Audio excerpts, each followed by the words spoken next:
Hi, welcome back to the newest video snippet of Follet, the video novel.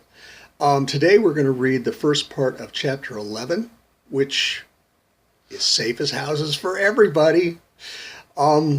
Just to let you know, in this chapter, one of the characters you'll meet, Sirocco Irons, sings a folk song. And the folk song is one of mine. I wrote it, it's mine. And maybe after sharing the lyrics with you in this video snippet, I'll get around to recording it for the Songs of Steve Messenger page and the YouTube page. Get me off my fat butt.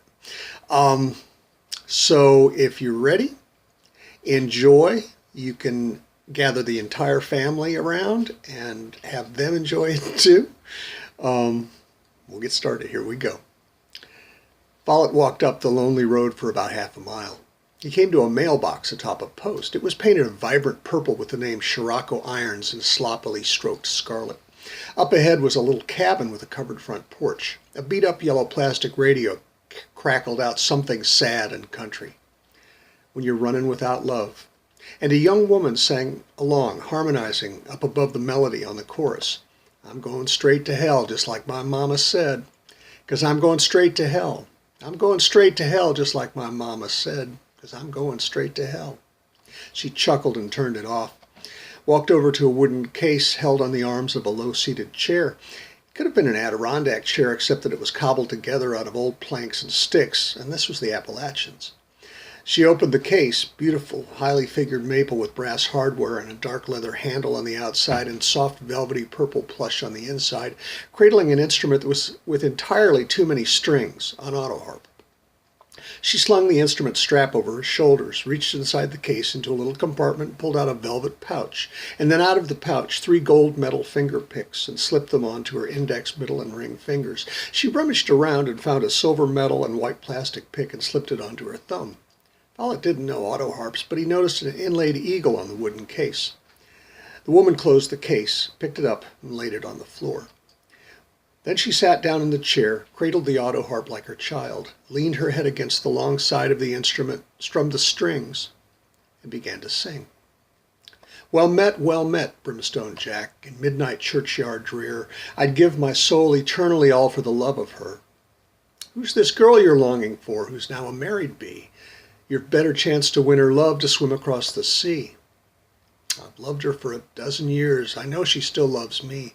I sailed away and left her there a-crying by the sea. Well now, James, I'll seal the deal. Your soul to me you'll sell. You'll have your girl while you may live. In death you're mine in hell. You'll have her every night, my lad, from dusk to rosy dawn. She'll turn to you when she awakes and find that you are gone. She dreamt of James for 12 long years, his kisses sweet like wine. She heard his voice call out her name 1,000 times. And then one night, she dressed for bed and combed her golden hair, and when she turned to close the door, James was standing there.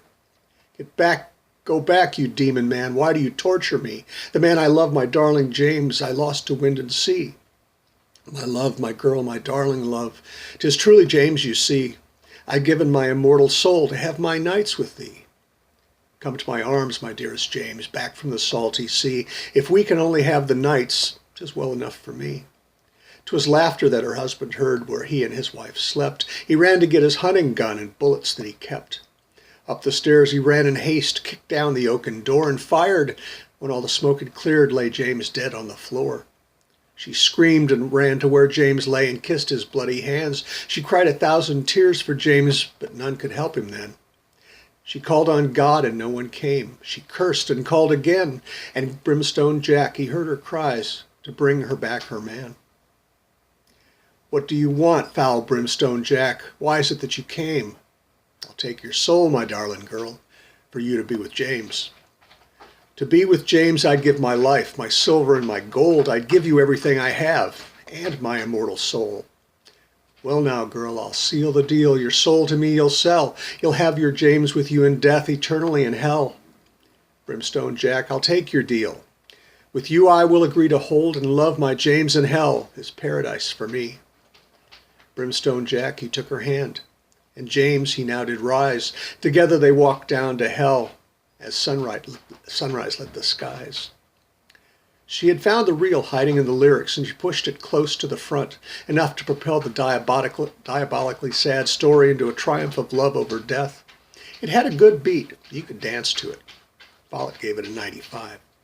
She finished the ballad and spoke softly to herself. The Daemon Lovers. I'd give my soul for a love like that. But Rocky, you know that's never going to happen. Rocky, Follet realized, this was just a shortened Sirocco, wore a straw cowboy hat with her wavy brown hair tumbling out under the brim. The hat had a samurai scarf for a hatband with the rising sun front and center. Her right ear was pierced repeatedly. Her lobe was pierced with a tiny silver stud that was connected by a delicately thin silver chain to a silver ring in the shape of a raven's claw that clutched her auricle.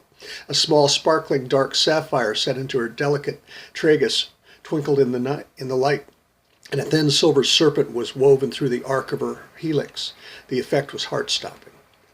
Her eyes were luminously brown, and a faint dusting of freckles were sprinkled across the bridge of her button nose. She wore no makeup, and her lips were full and ripe. Her skin was pale and smooth and unmarked. She wore faded denim overalls, the wide straps flung over her shoulders and the wide bib covering most of her breasts. She now seemed to be wearing nothing underneath. Her feet were bare, nails without polish. If Follet had ever seen anyone look comfortable, it was Rocky. Rocky clutched the autoharp to her, wriggled out of her chair, and walked over to the wooden case. She reached inside, opened a compartment, pulled out a piece of sheet music. She walked back to the chair, eased back down, and opened the sheet music. Follet could see the song's title, She's Hungry Again, written in light block lettering over a photo of a man wearing a black leather jacket and his hair greased up into a DA. Beneath the title and above the photograph was the songwriter credit, Cecil Null, and the recording and photo credit, Bill Reynolds. Rocky read the music once through and then again, and then she tried this time and tried the tune and lyrics in her clear, strong soprano.